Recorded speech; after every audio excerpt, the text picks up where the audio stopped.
The problem is we are being controlled by a narcissist, and we got to ask several questions. And the first question is this, as we try to get loose from the narcissist, and that is, how do we get ourselves in this position? Now, stop and think about this. You ready? You need to pay attention. There was a point in time in your life when you did not know the narcissist, had no idea who he or she was. Now this person is trying to control your life. How did you get from that point of not knowing the narcissist to having this individual being the puppet master and you the puppet? So let's talk about that. Now, to answer that question, we need to answer a precursor question, and that question is, what motivates the narcissist? Why does he or she do what he does? What they do? What drives them? And the answer is they have a deficit of self-worth. They just feel like they are not in control, that they have no self-esteem. So that is a deficit. That's a big hole, a gaping hole, and they need to fill it. How are they going to feel like they are in control? They're going to control other people. And guess what?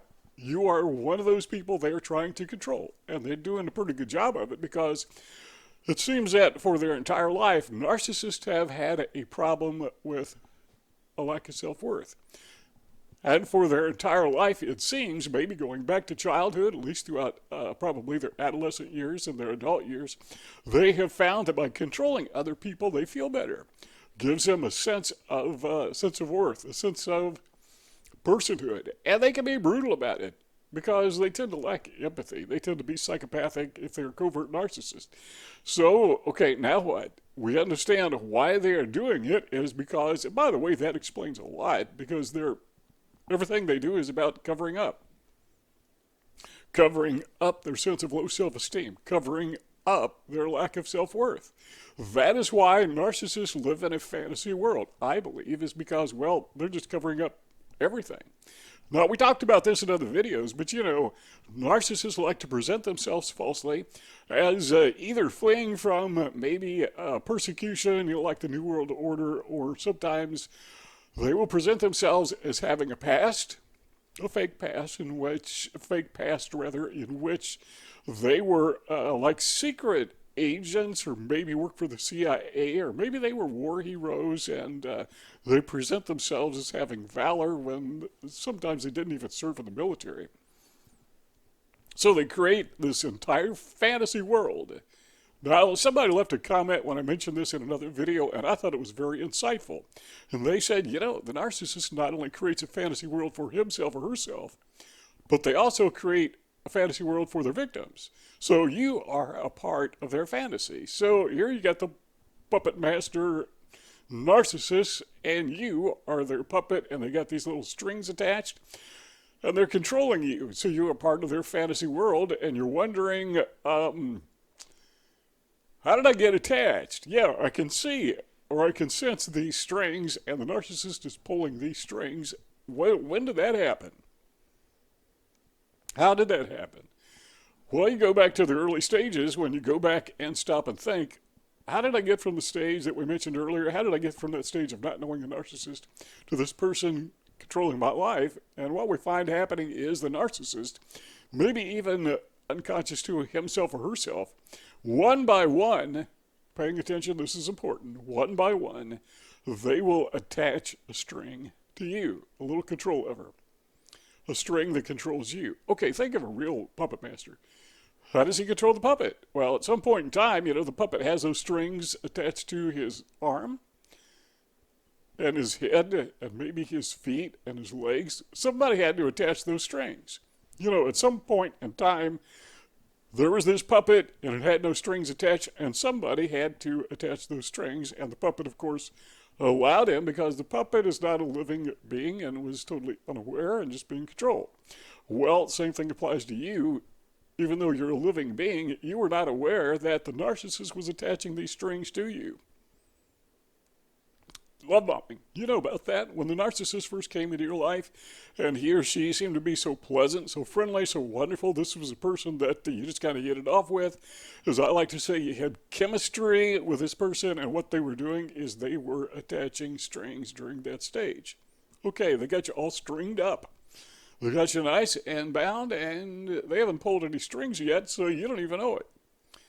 So they started pulling strings, one string at a time. Let's test this one, see how it works. Let's pull this one and see how it works. And the next thing you know, they become the puppet master and they're controlling everything about you. That's how you got attached. So we know what drives the narcissist. We know how you got attached to the narcissist. Now, how do we get unattached? Well, here's how you cut the strings and people argue about this all the time, but take it from my life experience if you care to. I'm nearly 70 years old. I've experienced this multiple times. And from what I have learned is if you're going to unattach from the narcissist, what you do is you don't tug back on the string. So the narcissist pulls the string, say a real puppet, that moves the hand or the arm of the puppet. And so the puppet tugs back. And what does the narcissist do? What does the puppet master do? He pulls the string again. So you have this tug of war going back and forth.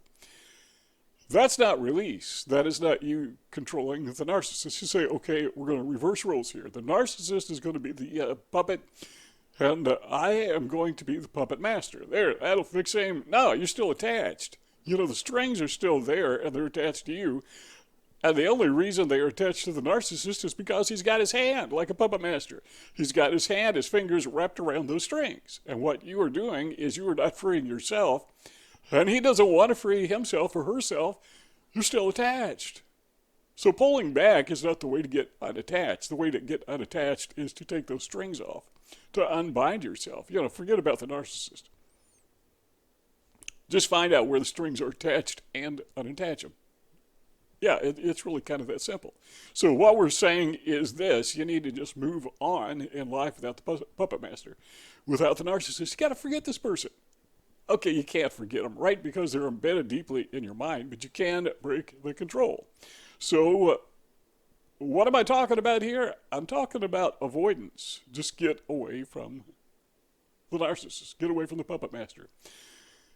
If the puppet master doesn't have the puppet, he can't control the puppet. And if there's no strings on the puppet, even if he encounters the puppet, he cannot control the puppet. So the way to get away from the narcissist is just say, I'm going to have nothing to do with him. The way to get away is to get away. That's it. Again, don't pull back on the strings. They're his strings. He can have them. You don't want them. They're, what do you need strings for? The narcissist needs strings, So let's don't have this tug of war. So what you need to do now is realize that the narcissist has transferred your sense of worth to himself. That's called supply, by the way. Well, now you are depleted of worth. So as you're moving on, what you need to do is rebuild that sense of worth that, hey, I can make it on my own. I don't need this person in my life or people like him or her. So you need to understand that when you do that, look, I'm gone. That affects the narcissist ego tremendously. This is reverse, because what the narcissist wants to do is feed his ego that gives him supply, because he's got like an addiction to ego boosting.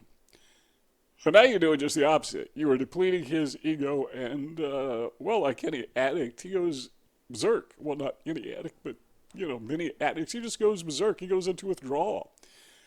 And it can be fierce. He can be violent sometimes, but more often they become sneaky. And what they will do is embark upon what we all know as the smear campaign. So the narcissist is not done with you just because you broke free. But eventually the narcissist is going to understand that you are free. They can try to pull the strings, and they pull them and nothing happens. So they try to destroy you best they can, because the fact that you broke free hurts their ego, as we mentioned earlier. They just can't handle that, because now you're unveiling them for what they are. You're saying they have this deficit of self-esteem, and you just exposed it. Say, look, this person is a nobody. This person is really, they're not who they pretend to be. They absolutely, positively hate that. Okay, so now what are you going to do?